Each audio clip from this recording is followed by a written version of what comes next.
Welcome to SportsBeat KC, the sports podcast of the Kansas City Star and KCUR. It's Tuesday, October 21st, and I'm Blair Kirchhoff.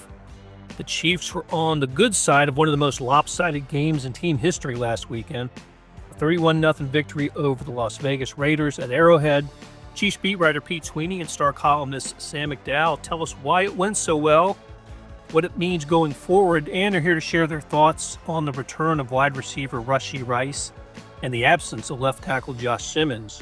After a break, we preview the Sunflower Showdown game between Kansas State and Kansas. Speaking of lopsided, the Wildcats have won 16 straight in the series. Will this one be different? Beat writers Kellis, Robinett, and Shreyas Laddha join us after the break to break down things in Lawrence on Saturday. And to wrap things up, I'll share what's on my radar in Kansas City sports this week. Hello, Pete. Hey, good morning. Sam, how you doing? All right. Good. I thought the NFL was built to avoid games like the one we saw on Sunday, Pete. Yeah, apparently not. And I think it's first worth saying for me, I've been lucky enough to cover the Chiefs during the most historic time in the franchise history, 12 years, since this is my 12th season.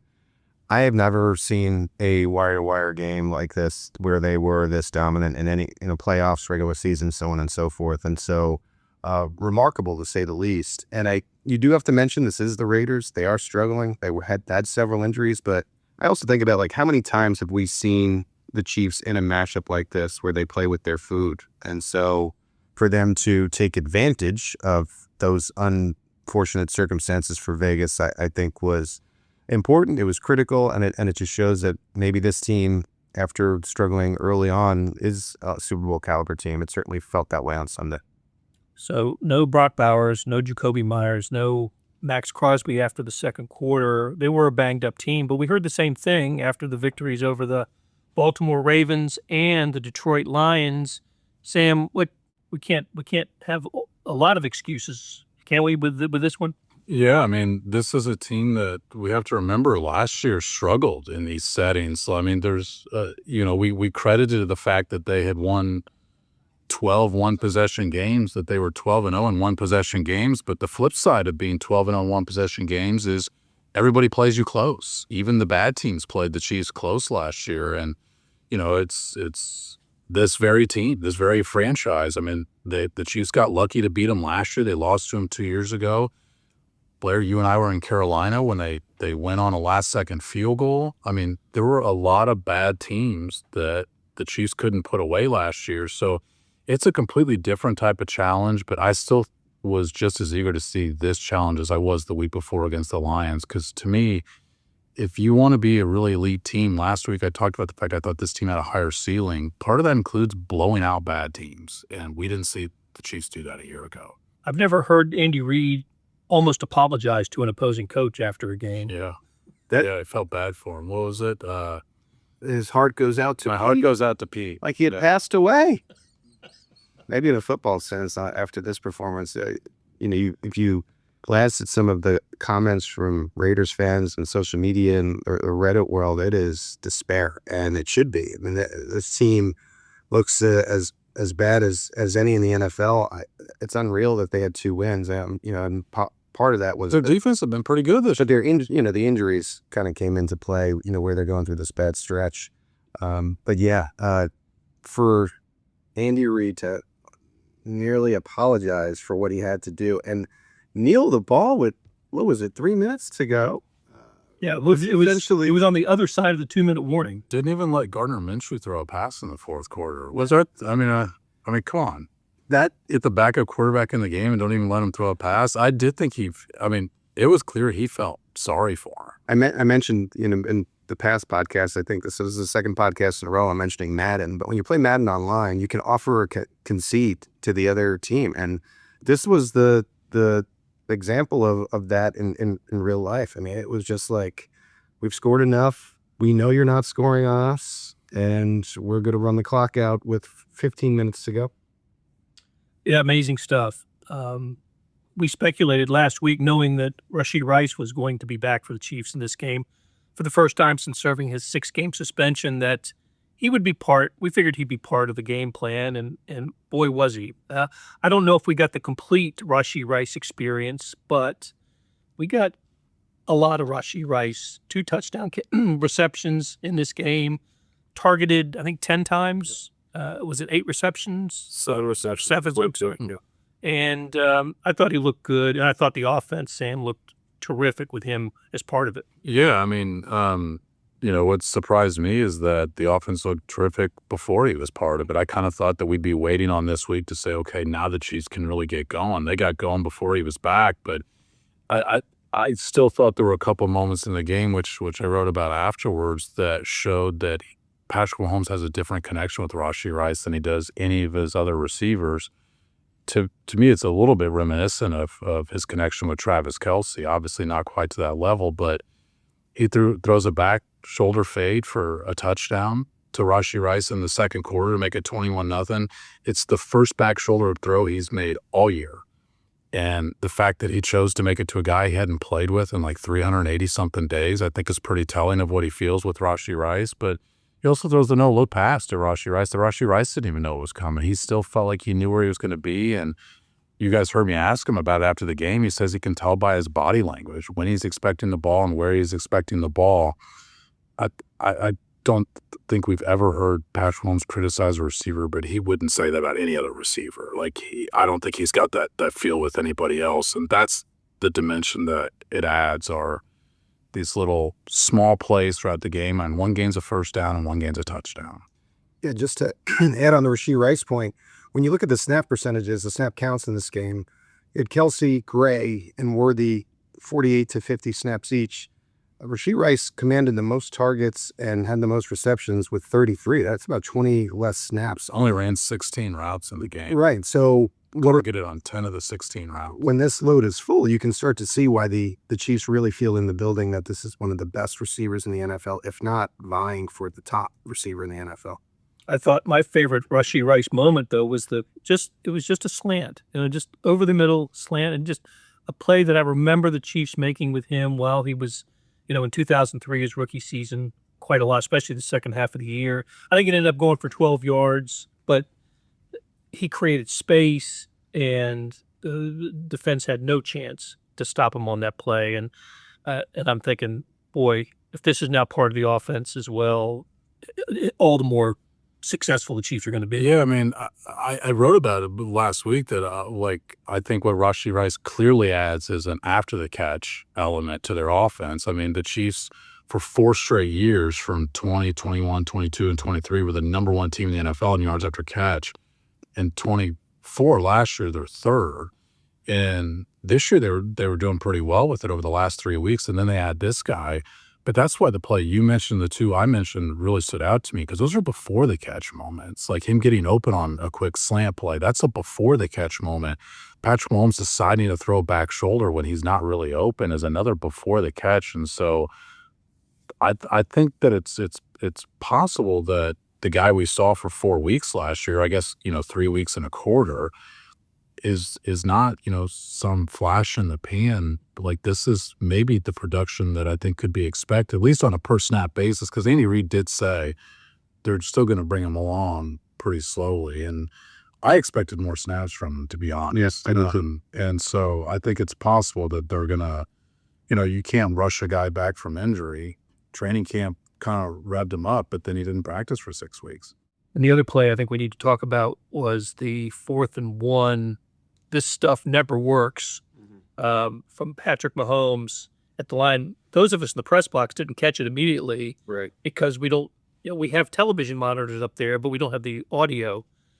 Those watching at home kind of knew right away what was going on or what Patrick Mahomes was saying when he got to the line, and then of course the quick snap and they get the first down. Yeah, for all the Wi-Fi connectivity issues we have sometimes in the press box, they do a good job of keeping the sound out. Like even when the crowd is rocking, it's pretty quiet in the press box. So we have no chance of hearing something like that. But social media is the way it is. You had the Ari Metlovs and the Dove Klymans grabbing it fast from not crediting any sourcing, of course. And so we were able to see it pretty quickly. And this is something that I wrote about today.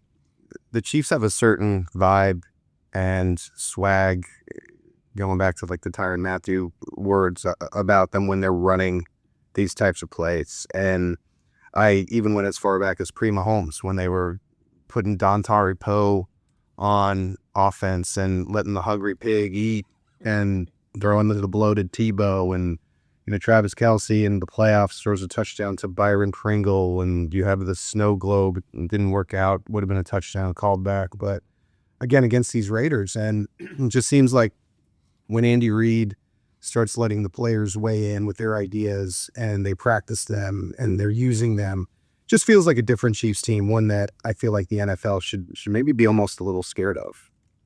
Yeah, something real quick about that play that stood out to me is like the purpose of his words are a distraction, but I actually think that it distracts us from the larger story there, which is the Chiefs have been terrific on 3rd and 4th and shorts this year. And they were not that way last year. Last year, they were outside the top 20 at 61% converting 3rd and 1 or 2 or 4th and 1 or 2.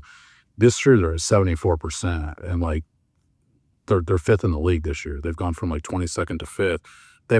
They faced this situation, by the way, more than any other team. So they theoretically should be like running out of plays. They have 28 first downs on 3rd or 4th and short. The next most is 22.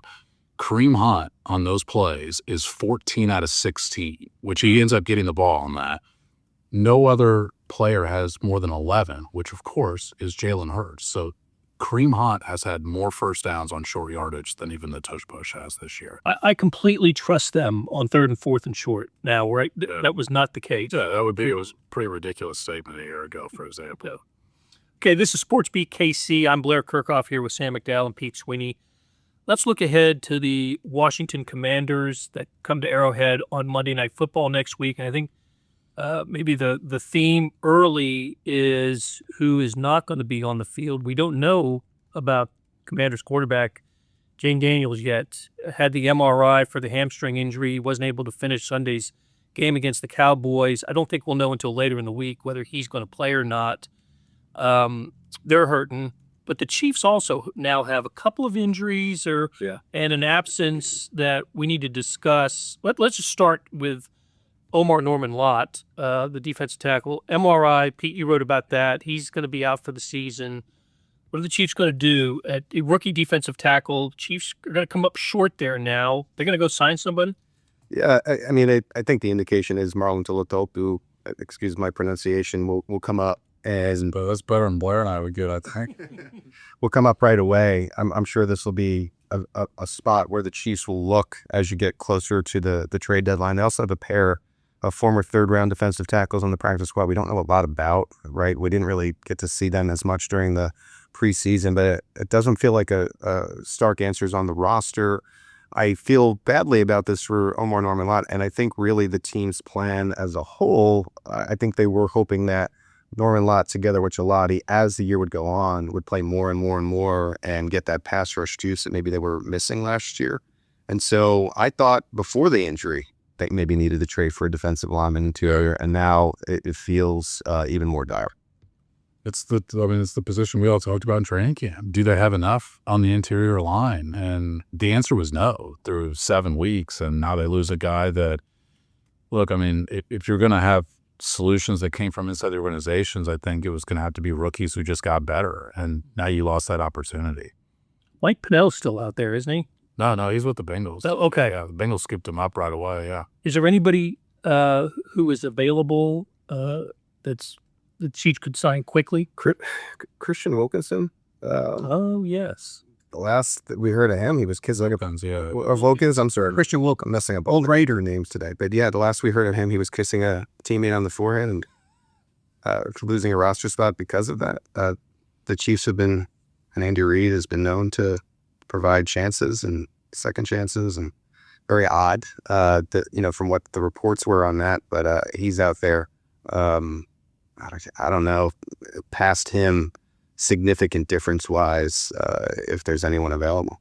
There's a reason guys are unemployed on October 21st. Right. It's not because they're potential starting players in the NFL. Last week when we spoke, Josh Simmons was just kind of fresh in our minds, right? We only found out the day before the game that he was not going to be available, out for personal reasons. And he is still out for personal reasons or family matters, as Andy Reid has said. There has been no explanation beyond that, and we just don't know what the reason Josh Simmons is not with the Chiefs. But it's created an issue on the offensive line. They were able to plug in Jalen Moore. He's played well the 2 games. Yeah. But there may be another injury or 2 that the Chiefs have to deal with on the offensive line, which looks so solid, just a week and a half ago. Let's talk about Simmons first. And first-round pick, was off to a good start. He's not with the team. We have no idea really what to expect. You got to be careful talking about this because we really don't know what's going on, right? And so I think as I begin to make this statement on it, like, it's not lost on me that this could be something very serious, and I think we're all hoping the best for Josh Simmons. The amount of negativity I've received on social media this week, simply updating on the situation from fans that are saying, "Oh, leave him alone." Well, listen, I agree. But if the Chiefs were to put him on NFI, we don't talk about him until he's back. The reason we're having to talk about him is because he's taking up a roster spot. And did you see what happened on Sunday? Trey Smith goes down. Mike Caliendo has to go into the game. Kingsley gets a little bit banged up. You're looking at the rest of the offensive line. Now you have Hunter Norzad and Wanya Morris. And you're an injury or 2 away from having to use a tight end as an offensive lineman. And so until the Chiefs make a move, put him on the NFI, and they're able to raise an offensive lineman, so they have 3 reserve. I mean, we have to continue to update. That's frustrating because obviously the Chiefs don't want to talk about it. There has been no clarity on the situation, and it's affecting the team. And it feels, as a beat writer, someone who weighs in on the team, you feel a little handcuffed because you don't really know exactly what to do with the situation. And I think we're all hoping that there's some kind of resolution in the imminent future. Yeah, I mean, he's a prominent figure on this team. We talked about him for 4 weeks when he was playing with the team. He's a prominent figure who's got a job that's in the spotlight. We cover the team, so none of us have speculated. Certainly, I mean, I think we've all probably heard some things, but I hope for the best for Josh Simmons, and I know that that the team would love to have him back, but we can't speculate when he's going to be back because I don't think the Chiefs know when he's going to be back. So, like, we get that question all the time. Well, the organization doesn't know, so we certainly don't know when he's going to be back. The only thing I'll add is I remember he fell in the draft because of the injury, the knee injury. Yeah. And he rehabbed during OTAs. And you remember he stayed in Kansas City after OTAs and before training camp. And I just thought, wow, it's, he's really committed to this. She's had that same impression, by the way. It was unusual to them. Yeah, and I think it is worth noting on that point. Again, we don't know what's happening, but that is nonstop. You get injured, you automatically get surgery right away. You're rehabbing. You go through Chiefs OTAs. You don't stop. Everyone else gets this little break before training camp where you can breathe, relax. I mean, this has been nonstop for him since Ohio State began their season last year. Just nonstop football. So, again, don't want to speculate too much, but you wonder about it. All right, great stuff as always from Pete and Sam. Let's take a break, and we're going to switch to college football when we return.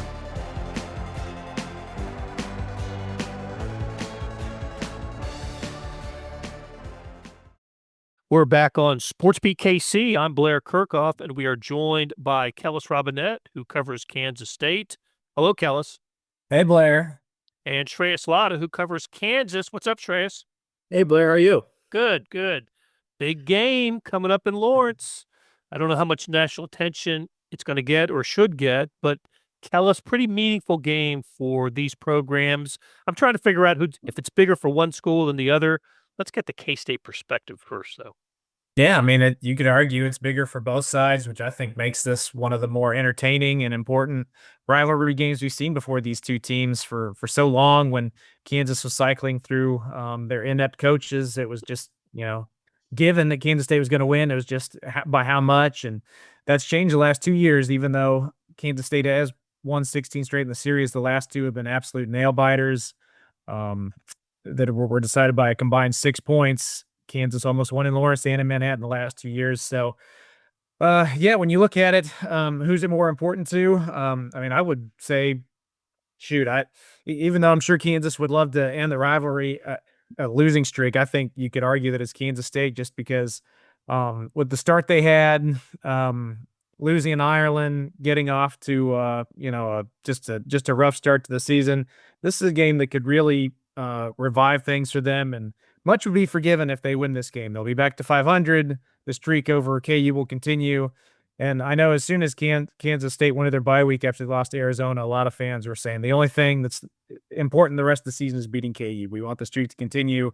That's changed a little bit since they won 2 more games since then, but you can tell how important it is to them, and that's where they are. What do you think, Shreyas? I don't know. When you're on the wrong end of a 16-game losing streak, I got to think there's a little bit of pressure, especially when you're a favorite for the first time in the 16 years. I'm right about that, aren't I? KU's a 2.5-point favorite. Yeah, I think first time since 2009, I want to say. So it's been a long time since Kansas has been favored. It's been a long time since I think Kansas comes into this game feeling like they have a good shot to beat this K-State team. The issue is it's so important that they win because right now Kansas is looking for bowl eligibility. They're teetering on the edge of if you lose this game, then a lot of the other games they have remaining are kind of question marks outside of Oklahoma State. And I know fans want this game badly. Like, there's a lot of questions right now about Lance Leipold, the program, where he can take it, where he can't take it. Obviously, clearly very much a program builder. The question is, can they take the step to be in the top end of the Big 12? And that has been the question with Lance outside of the one season with Jason Bean. Right now, if they can't win against Kansas State and you have 17 straight losses, there's a lot of questions, I think, about what the program needs to do to get better, but also, is Lance Leipold the guy for Kansas as they try to take the next step as a program? I like that thought. It's one thing to build the program, and I think everybody can agree that he has done that. It's not the non-competitive program that has been the case for most of the last 16 years, maybe even longer than that. No, 16 years, right? But there's a next step after building it, and that's at least holding serve at home against your top rival. This series is not a rivalry, and I think Lance Leipold has said that, right? It's not a rivalry until they can win some games. 100%. He's talked about how he's wanted to make it competitive since he came to Kansas. He's done that the last 2 years. They've lost in catastrophic ways. And only the way Kansas has managed to lose games in the last couple of years, some heartbreaking losses. You really want to win this game, not just because of bowl team expectations, rivalry, but this is the first game in the rivalry at the newly renovated David Booth. They spent $300 million, and counting on this renovation. You want to come out there and showcase to your fans that we're serious about football. We're serious about being perennial bowl contenders at the minimum.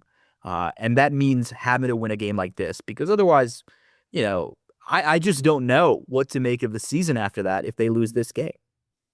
Kellis, I thought Kansas was the better team in the first month of the season, but I think Kansas State has played better in the last few weeks, better than KU. The TCU win was impressive. They almost won at Baylor, had a field goal blocked at the end of the game. If they'd won that Baylor game, they'd have a 3-game winning streak going in. So I just think Kansas State's playing better now, and there's also a matter of bowl eligibility for the Wildcats. With a 3-4 record, I'm not sure they get to bowl eligibility if they lose this game. So plenty on the line for K-State. There is. I don't know that anybody around here is, using the Liberty Bowl as a rallying cry or anything, but it is important. You want to keep your winning season streak alive and all that stuff. And you're right. The last 3 weeks, ever since Kansas State had their bye, and I think they got a chance to take a breath after going to Ireland and playing just a murderous beginning schedule. It's kind of funny to me. People just overlook that. Like Kansas State started the year with a game in Ireland. They had to play Army and they had to go to Arizona on short rest on a Friday game. And people are just like completely overlooking that. Like that was no problem at all that any team would have, most teams would have thrived into that. It's just, I don't know. That's just not the smartest idea in the world to line up the first 4 games that way. Since they've recouped, they've been 2-1. The only loss is by a single point at Baylor on a 50-plus yard field goal. So they've been right there. They have played better. Chris Kleiman said they're back to playing K-State football, and that's true. I think a big part of that is that you've seen Avery Johnson get back to running the ball the last 3 weeks. He's been a dual threat quarterback, like everybody wants him to be, and the defense has played better as well. But a big thing about playing K-State football is beating Kansas. So if they want to really say that they're back and they're playing with the swagger they had the last couple seasons, I think beating Kansas is more important than gaining bowl eligibility. What's Dylan Edwards' status? Chris Kleiman said yesterday he probably will not play. They're preparing for him not to play. It's just a weird situation. He's only been healthy for one game all year. He's just been battling some foot and ankle injuries. And everybody wants him out there to play. They shut him down all last week, basically gave him 2 weeks off to get ready for this game, but it sounds like he's going to maybe need a little bit more time before he's ready. We'll see on Wednesday and Thursday when the Big 12 availability reports come out for sure. If he's listed as questionable or better, then I guess he's got a shot. I'm thinking he might just be ruled out immediately. But we'll see there. If he doesn't go, it'll be Joe Jackson at running back, who's actually totaled over 100 yards in both of his last 2 games, either in all-purpose or rushing. So they've got a capable guy there. The only difference is Dylan Edwards is a home run threat. You get him on the outside in space, and if he's hot, he can do like what he did last year against Rutgers in the bowl game, just pile up some long touchdowns. It's not what Joe Jackson does, but they do have a capable running back there. Shreyas, this could be a Jalen Daniels legacy game, couldn't it? I mean, he's the 6th-year quarterback at KU. He's had so much success. He really has been the sort of the defining player of the Lance Leipold era. And one of the holes on the resume is no victories over, the top rival. So it could be a big game for Jalen Daniels. I think it's got to be. He's had a special season so far. I mean, 18 passing touchdowns, 2 interceptions. That's a crazy ratio. He's had a touchdown or 2 on the ground, another 200 yards on the ground. He's playing the best level of ball I think I've seen him play since I've been on the beat. Obviously, I joined a little bit after he was in, I guess, early Heisman contention talk, but it feels like this season so far for him has been better than that season, just from what I've heard, what I've read, what I've seen. You want him to come out there and put up a couple touchdowns and maybe 300 yards, and you want to win. I mean, he needs a win against Kansas State because they haven't beaten Missouri. They haven't beaten Kansas State. Everyone talks about, what's the defining win for Jalen Daniels. Right now, one of the defining wins is that random 3-game win streak they had last year. You're probably looking at that, or you're looking at something all the way back in 2022 when he was just a kid, really, and now he's 22. He has NFL aspirations. He's getting looks for NFL scouts, from what I've heard, and he's a guy that knows what he needs to do, and he's given Kansas a chance in every single football game this year. I think as much as you can ask from him. Now it's on him and the rest of the team to pull it together and win against K-State. All right, let's wrap it up with this. Kellis, Kansas State wins if they make clutch plays in the fourth quarter. I think this game will be a 1-score game. I'll be very surprised if either side runs away with it. And it's interesting. Both of these teams have not thrived in that situation this season. Kansas has led in the fourth quarter in every game except Texas Tech, but they still have 2 losses. Kansas State is 1-4 in games decided by less than a single score, and the one win was against North Dakota FCS team. So neither of these teams are, clutch this season, as you could say. But I think if Kansas State can avoid some type of horrible mistake in the end, I think they'll be the team that wins. Avoiding that has been difficult this season, but if this is the game where they make plays in the fourth quarter, kind of a cop-out answer there, but I think that's what it's going to come down. It's going to come down to a field goal. It's going to come down to a late, first down, something like that. Whoever makes the play is the team that's going to win it, so Kansas State needs to be that team. Same thing, Shreyas. Kansas wins if.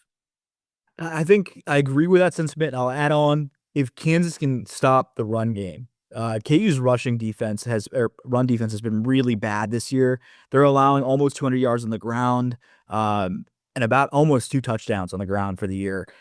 They are going to have their hands full against, I think, Avery Johnson. I think if Dylan Edwards somehow manages to play, it'll be even harder.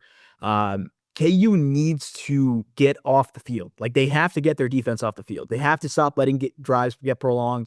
You want as much time as you can have with Jalen Daniels and the offense. I think that's the key to victory is time of possession, good run defense, and somehow, some way, winning a one-score game. I think Kansas is 1-6 in the last 2 years in one-score games. So it's kind of like both these teams don't really do a good job in one-score games. So I'm looking for some theatrics that we don't see coming, like a fumble or interception that everyone has see comes from miles away, because that's what ends up winning the game. Good stuff, you guys. Kickoff is 11 a.m., and it's on TNT. Thanks, Shreyas. Thank you, Kellis. Thanks, Blair. Thanks, Blair. And before we go, here's what's on my radar in Kansas City sports this week. The Missouri Tigers gutted out a double overtime victory at Auburn last weekend to improve to 6-1. Mizzou jumped to number 15 in the AP poll, but it doesn't get any easier this weekend when they play their second straight road game, this time at Vanderbilt. In most years, an opponent could easily count on a victory in Nashville. Not this time. Vandy is playing great. They're coming off a win at LSU and are a 2.5-point favorite on Saturday. I think Mizzou can afford to lose one more and continue to remain in the college football playoff chase, but a victory here would be huge. The game kicks off at 2:30 on ESPN. This week, all 16 Big 12 basketball programs, men's and women's, are in Kansas City for the annual media days. Players and coaches from KU, K-State, Iowa State, and the rest are previewing their seasons. Why do they come to Kansas City for this? Well, it's been a tradition to preview the season at the site of the conference tournaments, and those, once again, will be held at T-Mobile Center in March. You heard Kellis, Robinett, and Shreyas Laddha a moment ago. They're at T-Mobile. Follow their coverage in the Star.